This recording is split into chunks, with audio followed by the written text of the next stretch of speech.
How's it going, folks? It is Matt back with another crypto video. Today's a video on DigiByte, and in the first minute and 25 seconds of this video, I'm going to show you a clip that was created by DigiByte Unlimited. He specializes in making commercials for DigiByte, and he just made one the other day, I think it was yesterday, a commercial for CoinBook and DigiByte, and I thought it was a fantastic commercial. So if you've already seen this and you don't want to watch it again, feel free to skip forward 1 minute and 25 seconds.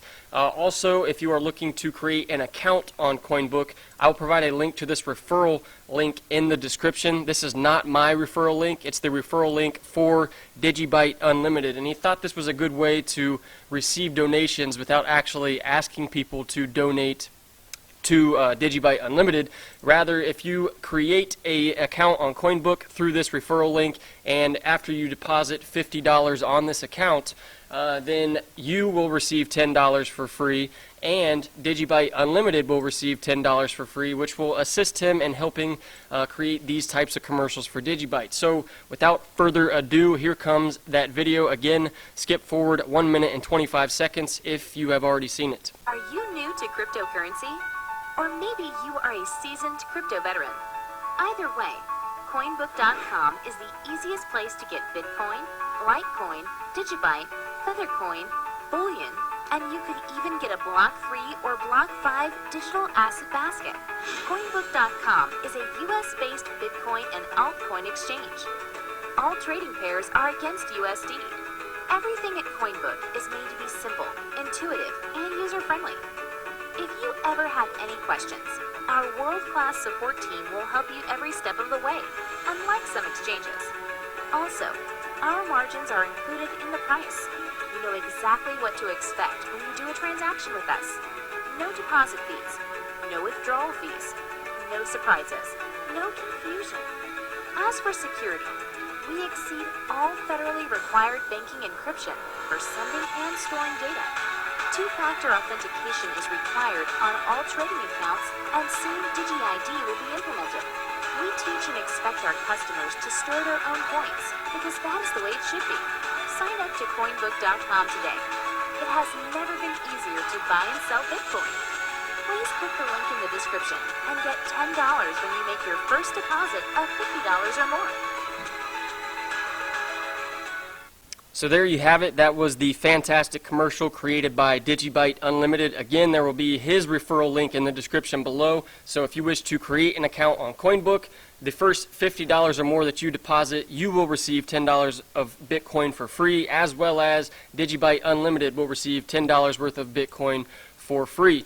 One thing that was not mentioned in this commercial is that CoinBook is gearing itself toward new investors, and actually with your first purchase on CoinBook, you have 14 days to return that purchase, and that will just help to ease the mind of new investors that see this space as being too volatile to start investing in. So they do have that 14-day return guarantee. So moving to the next bit of news, this is a tweet from HoneyPod, and they're saying HoneyPod and DigiByte have joined in a strategic cooperation to bring more secure, private, and anonymous internet experience. So they provided a Medium article that I have clicked on that kind of explains what HoneyPod is and what this cooperation entails. And so HoneyPod will begin the integration of DigiByte cryptocurrency into the HoneyPod infrastructure, giving users the ability to be compensated by either Honey, which is their native cryptocurrency, or by DigiByte. Once it is integrated, with a simple press of a button, any user will be able to choose whether they would like to be compensated with the HNY currency or in DigiByte within the HoneyPod platform. All DigiByte users who wish to participate may now pre-order the HoneyPod at this link here. And it's saying that while they are still in the early stages of integration, that they are expected the launch date to be June of 2019, so just a couple months away. They also go on to say, well, they explain DigiByte briefly there, but HoneyPod provides security, data protection, and the ability to use the internet anonymously. HoneyPod gives you a faster, cleaner, safer, and more privacy-friendly internet connection while also compensating you while you browse the web through advertisements or by running your own VPN exit node. So it's kind of like mining cryptocurrency in a way. If you use this HoneyPod, which protects your internet, and according to their website, I can't find the exact location it says it, but if you use HoneyPod, it will make your internet connection 50% faster and 50% more secure. So, and then you get paid in the form of DigiByte or HNY for doing so. So it kind of seems like a win-win if you were to install the HoneyPod, which it's a device that, according to the website, is about the size of your palm, and you plug it into your router, and then immediately all devices that you have that connect to the internet, that includes mobile phone, tablet, laptop, whatever, all of those devices are now protected. So moving to the next bit of news, this is a tweet from Bitcoin Superstore saying now our customers can book flights and hotels found on Expedia.com and Priceline.com and pay with DigiByte. This will be starting on May 1st for US-based customers, and will be able to order, or also starting on May 1st, US customers will be able to order groceries and have them delivered. So for new investors that are unfamiliar with what the Bitcoin Superstore is, this is a look at their website. You can spend over 10 different cryptocurrencies nearly everywhere in the world. That's including over 200,000 different online retailers, including Walmart, Amazon, Expedia, Priceline, Whole Foods, etc. And DigiByte is included. So that's just adding new ways for users to spend the DigiByte that they have been collecting. So one of the last bits of news I have today, this is a tweet from Rudy Bauman saying, breaking news, the DigiByte Global Summit will be live streamed, which the summit, for those of you who are unaware, will be starting on Friday. This coming Friday, starting at 2 p.m. Amsterdam time, which is 12 noon GMT. So you will have to find out what time that translates to your local time zone. And the event will be live streamed, so I definitely can't wait to watch it. There's going to be speakers from VID, Antum ID, Block 30 Labs. We're going to hear about Dandelion, which is the privacy feature for DigiByte. We're going to hear about Digi Assets and a whole bunch of other exciting news. So I Googled DigiByte and I found this article. You know, I typically Google DigiByte just to see what types of articles are being written about it. For DigiByte, I normally don't pull articles and talk about them all that often. I typically get my news from Twitter itself or from other DigiByte members, because that's more so like the front line, and when it's on Google, I've essentially already heard the story. So, but I did find this article very interesting, especially the title of it. DigiByte Prediction 2019. Tough year ahead. Sheer existence is in jeopardy. That is a very bold claim. The author of this article is either severely uninformed, which I guess would kind of make it more okay, but if he does know about DigiByte, writing this article was just kind of like a smear piece. I'm not sure what his motivation for writing this article was, but I will say like 95% of the article has absolutely nothing to do with DigiByte at all. I'll go through this article and kind of break it down, and it's just, these types of articles are dangerous to new investors. They may read this and be like, oh yeah, this sounds scary, this sounds bad, but really, essentially everything he's written in this article, again, has nothing to do with DigiByte. It's just all basic nonsense that he's thrown together. So this first paragraph is kind of the main, or these first three paragraphs is kind of really the only meat of the article that pertains to DigiByte, and he goes on to explain that DigiByte's been around for 5 years. They've had some innovative technologies such as DigiShield and their 5 mining algorithms, which does make it more secure than most projects out there. And they go on to point out that over that 5-year span, DigiByte has expanded to over 200,000 nodes throughout that time frame, which would make DigiByte one of the most decentralized projects in the space. But they say, however, the lack of presence on the biggest exchanges such as Coinbase and Binance feeds into the already weak brand recognition. So yes, it's unfortunate that DigiByte is not listed on Coinbase or Binance, but we're listed on over 100 different exchanges and available across the entire planet with fiat pairings basically in every major currency. You can buy it with the Canadian currency. You can buy it with the US dollar directly, especially on websites such as CoinBook that I mentioned in the very beginning of this video. You can buy it on VertBase with fiat pairings in the US. There's fiat pairings with the British pound. There's fiat pairings with the euro.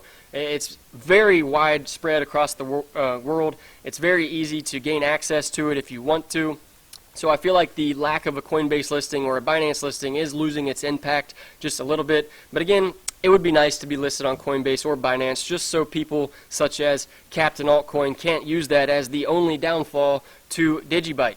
So getting to some of the pieces of this article that he's written that really has nothing to do with DigiByte at all. We'll break that down now. So he's saying project success drivers would include user traction, which I guess if your network has expanded from 0 to over 200,000 nodes in 5 years, that is pretty decent user traction. Strong financial bottom line, good treasury management, network effects synergies between users and token investors. So he goes to break down real user transaction is the most important driver of success. That is what most holders would call adoption.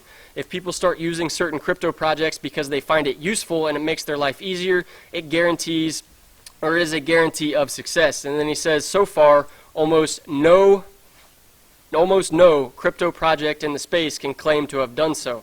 That is because less than 1% of the entire world's population has invested in cryptocurrency. So no project out there can truly claim mass adoption. Although there has been adoption of DigiByte technology multiple times now. There's been multiple implementations of the DigiID, Atom ID technology, and there's been DigiAssets hasn't even launched yet, but Block30 Labs is going to be using the first DigiAsset with their Blocks currency, which Block30 Labs is also partnered with CoinBook, where they were offering their Block 3 and Block 5 index that was mentioned in that short video that I played in the beginning.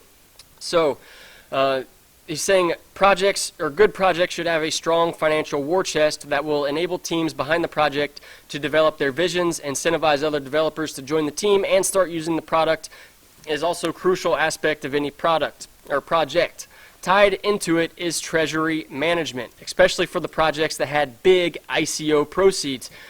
Temptation to squander those millions into conferences and events, and he's read that there have been hardcore partying on yachts and luxury hotels was massive from companies that raised a lot of money during their ICO, especially if we consider that a majority of the token project founders were no-name people that had ordinary jobs working paycheck to paycheck before the ICO ferry happened to them, and they soon inherited millions of dollars from people buying this ICO. So these 3 paragraphs here have absolutely nothing to do with DigiByte at all, so there's no need for them to be in this article at all if you're trying to explain why DigiByte will not succeed in 2019. The reasons why these do not pertain to DigiByte at all is because DigiByte was never an ICO, which means they never raised millions of dollars, which means they can't squander those millions of dollars on parties, yachts, private jets, or nice hotels. There's no ICO money. And the founder, Jared Tate, did not receive millions of dollars for founding DigiByte, so there is no treasury that we could mismanage or squander the funds. The developers that are contributing to DigiByte project are doing it without a paycheck. They're doing it for free. They're volunteering to do it because they want to do it. So he says another indicator is the network effect, where every additional user of the service adds to the value of the product to others. So when a network effect is present, the value of a product or service increases according to the number of other users using it. So again, this has nothing to do with DigiByte, at least in a negative way, because the network effect of DigiByte is as more full nodes join the network, that 200,000 nodes that were already established just continues to grow, and it adds value to the DigiByte blockchain because it increases the security for everybody using it. So that paragraph there has nothing to do with DigiByte, at least in a negative way. He goes on to say, if you can objectively notice that your favorite token project has some of these traits happening for it, be happy, you might have found a winner. So maybe DigiByte's a winner, the way he's worded this article so far. So then he goes to say token success drivers are favorable demand-supply dynamics, programmable incentives on the token, and aligned incentives with management team and consensus on the token as a common unit of value creation. So he goes on to explain token success is dependent on token economics, which he has kindly plagiarized from this article that he provided a link to in Float that explains what token economics is, and basically it's an incentive for supporting the network. As his example points out, Bitcoin is designed to ensure the Bitcoin miners have a reason to mine new Bitcoin, as when people are mining Bitcoin and validating the transactions and supporting the network, they are rewarded with a small amount of Bitcoin in the process. DigiByte does that exact same thing. DigiByte miners are rewarded in the form of DigiByte. So again, that really has nothing to do with DigiByte in a negative way. And he goes on to say, on the other hand, individuals, businesses, and other Bitcoin users pay a transaction fee for miners to include their transaction in the next block. This ensures that even when all of the Bitcoin are minted in 2140, Bitcoin miners are still incentivized to keep mining because they receive these transaction fees. Again, DigiByte does that exact same thing.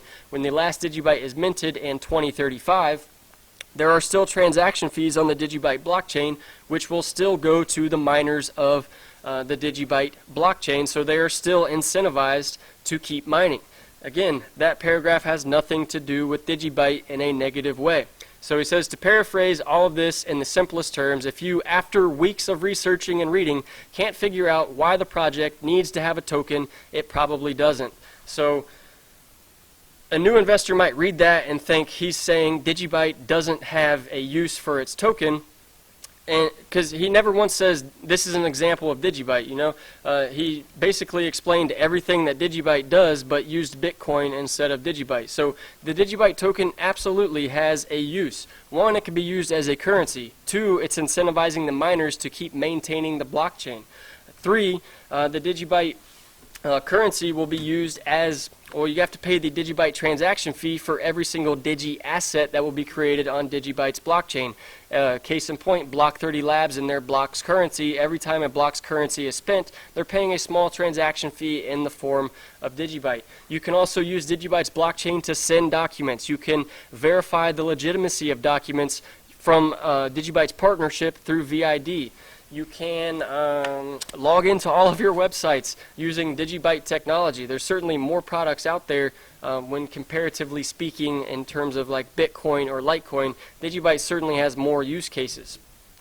So this next part here, he's saying after weeks of research, if you can't find a reason for the token to exist, it probably doesn't. So why does it exist then?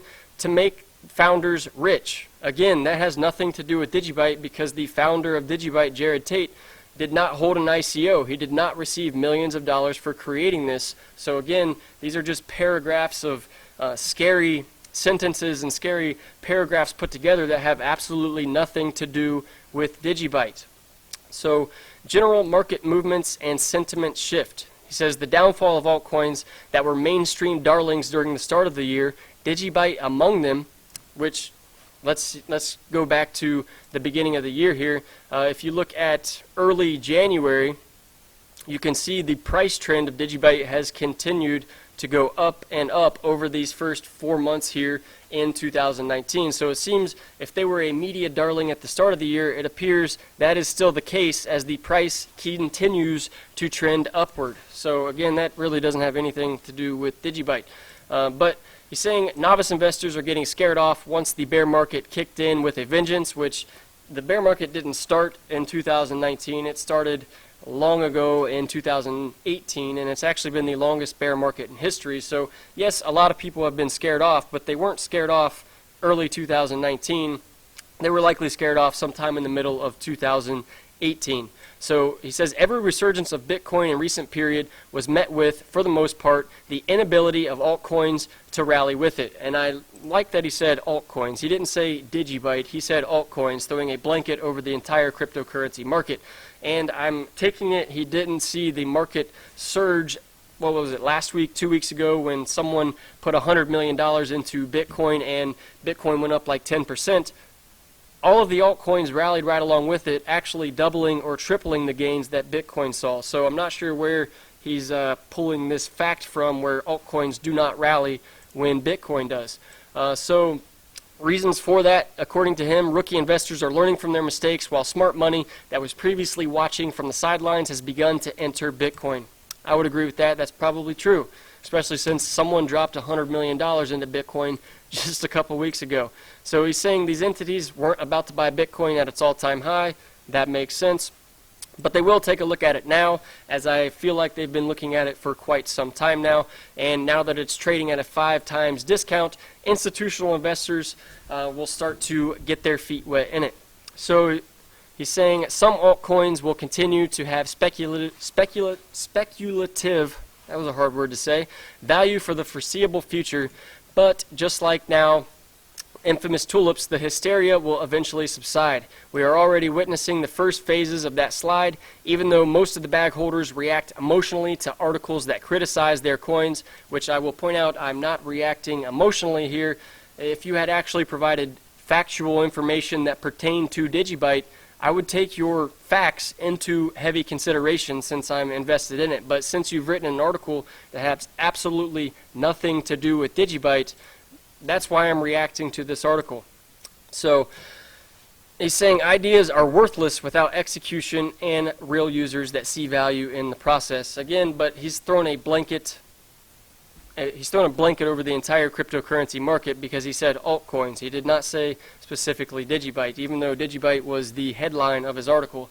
Maybe he wrote it because he knew the DigiByte community was so massive and this would actually get him quite a lot of views for putting such a controversial title in his article. So he's saying on DigiByte price prediction for 2019, he says DigiByte, as the rest of the market, is tied to the hip of Bitcoin's price action. If Bitcoin embarks on another bull run, DigiByte can hope for one as well. So if Bitcoin has a rally and you're saying DigiByte will rally right along with it, then why are you also saying DigiByte will struggle to exist by the end of 2019? But he says since that is very unlikely, don't expect much to change for DigiByte price-wise this year, so 2019 will be a boring sideways action with minor Bitcoin-ignited jumps and slumps. So again, load of crap in my opinion. And actually, I'm not even going to continue to read the rest of this article. It's just complete nonsense. Everything he's saying has absolutely nothing to do with DigiByte specifically. He's talking about ICOs, founders making millions and running away. This is just a trash article, so, try again, sir. But that will wrap up today's video. Hope you guys enjoyed it. Didn't mean to make it so long, but this article was very long, actually, and very useless in terms of information about DigiByte. So again, that wraps up today's video. Hope you enjoyed it. Don't forget to hit that subscribe button, hit the bell to get notifications, like it, share it, leave a comment, and I'll see you guys later.